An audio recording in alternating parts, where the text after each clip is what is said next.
ఐపీఎల్లో mass moment పడితే అది విరాట్ కోహ్లీకో లేదా రోహిత్ శర్మకో లేదా 43 ఏళ్ల ధోనీకో పడాలి. కానీ పెద్దగా హైప్ లేని కేఎల్ రాహుల్కు మాస్ మూమెంట్ వచ్చిందంటే చిన్న విషయం కాదు కదా. కప్పు గెలవడం సంగతి పక్కన పెడితే ఎలాగైనా ప్లే ఆఫ్స్కి అర్హత సాధించాలని కోరుకునే జట్టు ఢిల్లీ.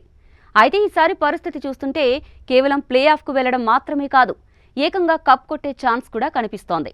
దీనికి ప్రధాన కారణం రాహుల్. ఐపీఎల్ మొదలైనప్పటి నుంచే అదరగొడుతున్న రాహుల్ బెంగళూరు హోమ్ గ్రౌండ్లో ఆ టీంని చిత్తు చేసి ఇది నా అడ్డా అన్నట్టు ముద్ర వేసేశాడు. ఇక లక్నోలో స్టేడియంలోనూ ఢిల్లీ క్యాపిటల్స్ జట్టుని విజయానికి నడిపిస్తూ మరోసారి మాస్ మూమెంట్ క్రియేట్ చేశాడు రాహుల్.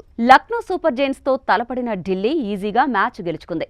ఏం బాబు, డ్రామా లేకుండా బోరింగ్గా అయిపోయింది కదా అని అనుకునే ఫ్యాన్స్కి టెన్షన్ ఎందుకు దండగా కేఎల్ రాహుల్ ఉండగా అంటూ రాహుల్ రచ్చ చేసేశాడు.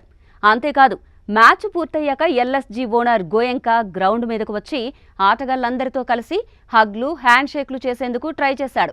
కానీ గత సంవత్సరం తనను అందరి ముందు అవమానించిన గోయంకాని పూర్తిగా ఇగ్నోర్ చేసిన రాహుల్ అతని వైపు లుక్కు కూడా వేయకుండా నేరుగా తన జట్టు సహచరుల దగ్గరికి వెళ్ళిపోయాడు.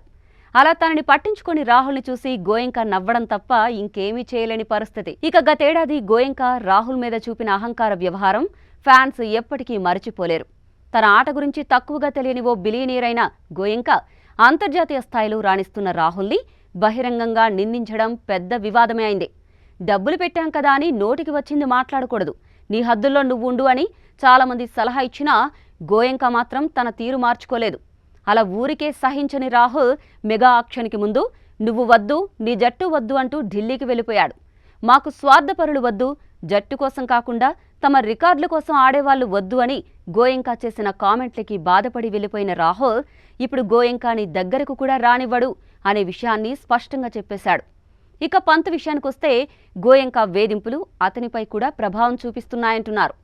సాధారణంగా చాలా కూల్గా కనిపించే రిషబ్ పంత్ జహీర్ ఖాన్తో వాదిస్తున్న వీడియో ఇప్పుడు సోషల్ మీడియాలో వైరల్ అవుతోంది. మరి లక్నో టీం గోయంకా వేధింపుల నుంచి బయటపడుతుందా లేదా ఇంకొన్ని రాహుల్ స్టైల్ రెస్పాన్స్లు చూడాల్సి వస్తుందా?